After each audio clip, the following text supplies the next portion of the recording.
Jewish, American Jewish culture is so geared towards the cerebral and the intellectual that I think,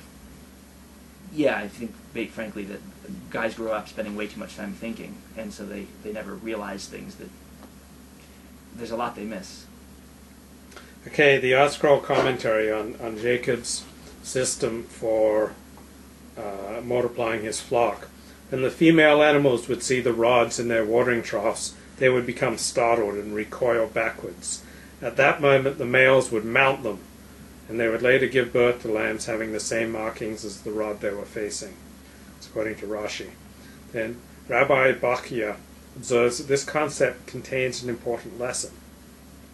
If imagination is a determining factor in the nature of unborn lambs, as this verse indicates, then how much more important will it be when sensitive thinking human beings procreate? Therefore, when husband and wife unite, they must purge their minds of all impure thoughts and every element which is foreign or which concerns third parties. The degree of their moral and spiritual purity will affect the souls of their children. Good luck.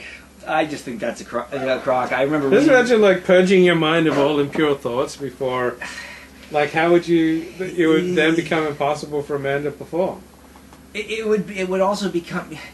Okay, I remember reading letters to a young poet by Rilke, which I loved, but one letter I just was like, oh my god, was sex advice to this guy. And it was like that. It was like, don't let go of your own ego and you just be one, commune with the woman. And I was like, have you got to be kidding me? Like that's like, you gotta, if you care about it, you gotta bring it. And like, if you gotta bring it, you gotta pay attention to what you're doing, and you gotta, you really gotta nail it. And like, and I mean, kinda. So it's like that. That's not. That's to me that just seems like terrible advice. It's like BS. It's like, what are they saying? You gotta make love. You gotta make love. Purge their minds of all impure thoughts. Baby, I love you. Like, I mean, there's some truth. I don't know. Mostly, I think that's bad advice. I think it doesn't make. It's just not. What does that even mean? What does that mean to you? What would that be like? Purging your mind of all impure thoughts. Well, it's just like the Pope said, the Holy Father, that a man should not look upon his wife with lust. Crazy. I think that's almost mad. Mad. A man shouldn't look upon his own wife with lust. What is he trying to do? Like other men are going to check out your own wife with lust, and that's it's good to remember that. And if you're lucky. And yeah, and so that's what they do in the Mediterranean. Yeah, my wife, no, she's not for that. But that's what the other ones are for. They're great. I do things with them I can't do with my wife because my wife, she's not like that. It's like, well, she's not like that with you, maybe, but like with others, like I mean, it's just. Well, it's like the Robert De Niro character in what was that movie? And he said that those are the lips that kiss my children. Yeah. What was that movie? It was like the mafia takeoff. Robert De Niro. Was it Casino? Robert De Niro and Billy Crystal.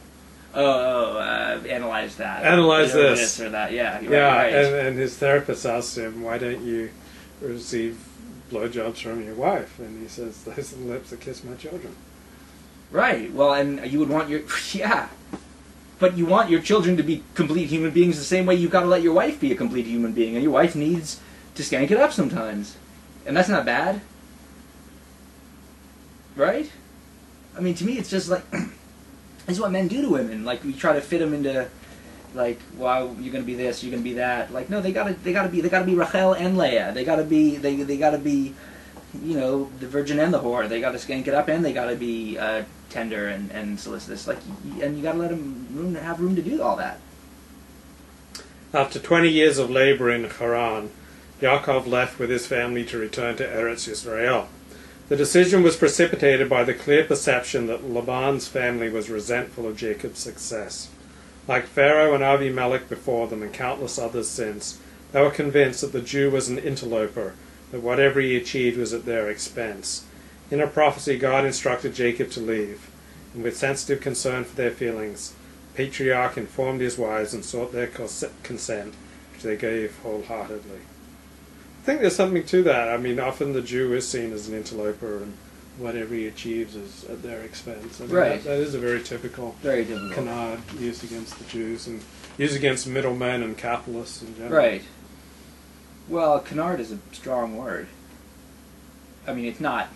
A canard, I imagine, I think of as something that's totally fabricated. That was our niche. I mean, there's no reason to be ashamed of it. In Europe, we were.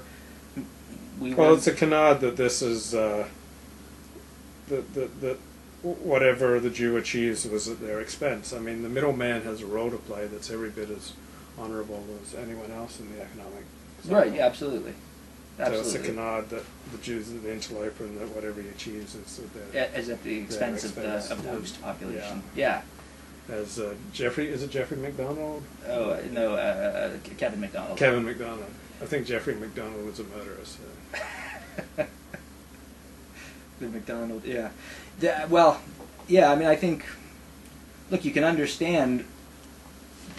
Yes, that's a very common. All through Jewish history, if you look in Poland, the Khmelnytsky revolt. Khmelnytsky pogroms. Khmelnytsky.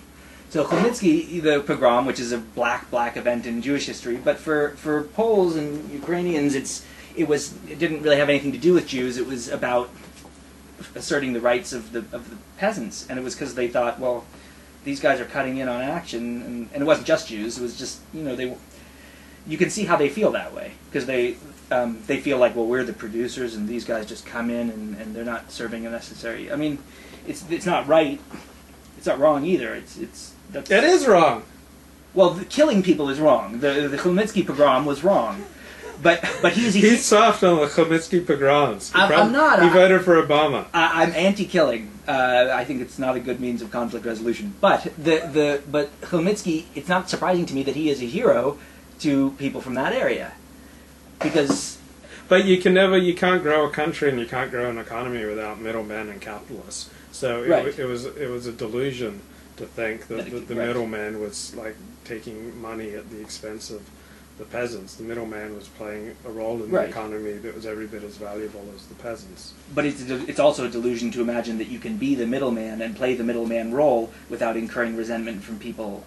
Depends what sort of society. Like in America, we don't resent people for playing a middleman role, because we're at a very high level and we don't resent people for their success and for playing their role. We just want some for ourselves. Right. Yeah. We don't go commit pogroms on people who play a middleman role. I agree that is a It's like we have a whole different ethos. Yes. While in Australia you have like the cut down the tall poppy syndrome, where you tend to resent people who succeed. Right. Just like in Ireland, they call it begrudgery. Like whoever, he thinks he's too good. Yeah. Well, we don't have that. We don't have that here. No, and I prefer this. Yeah. This way. Laban set out to pursue Yaakov, and he intended to kill Yaakov. For the Gentile nations, God reckons evil intentions as if they had carried them out, because their general performance justifies the assumption they would have done so if they had the opportunity. That's a bit rough. I mean, because I'm sure the Jews have just as many evil intentions as the Goyim. Yeah, apparently, yeah, agreed. And apparently here I really dislike that. I think that's really prominent in Jewish thought. That they'd kill us if they had a chance. Right. I mean, I'll admit it. There have been people that I wish dead. Yeah. And that I've even fantasized about killing. Right. And so, I mean, don't treat me like a goy here and reckon that to my moral bank account, because I didn't do it. Right. And those feelings are inevitable. Yeah, of rage, yeah. Right. Particularly when you blog. Right. But yeah, I mean, like but I don't know. It just seems like crap, because everyone has those kinds of feelings. They can't be escaped altogether. And it's not true. Gentiles most of the time are not thinking about Jews in the first place, and meanwhile Jews are thinking, oh, had to have a chance, they'd take us to the chamber. Well, the Gentiles do. Who's the most downloaded woman in the world? That Cindy something. Oh, right. Cindy. Right. I don't know her name, but so I know. The guy I'm definitely thinking about that Jew. Yeah. Probably with some wicked thoughts too. But yes, but that's got nothing to do with the fact that she's Jewish. Just you the way. Think so? No, just the same way that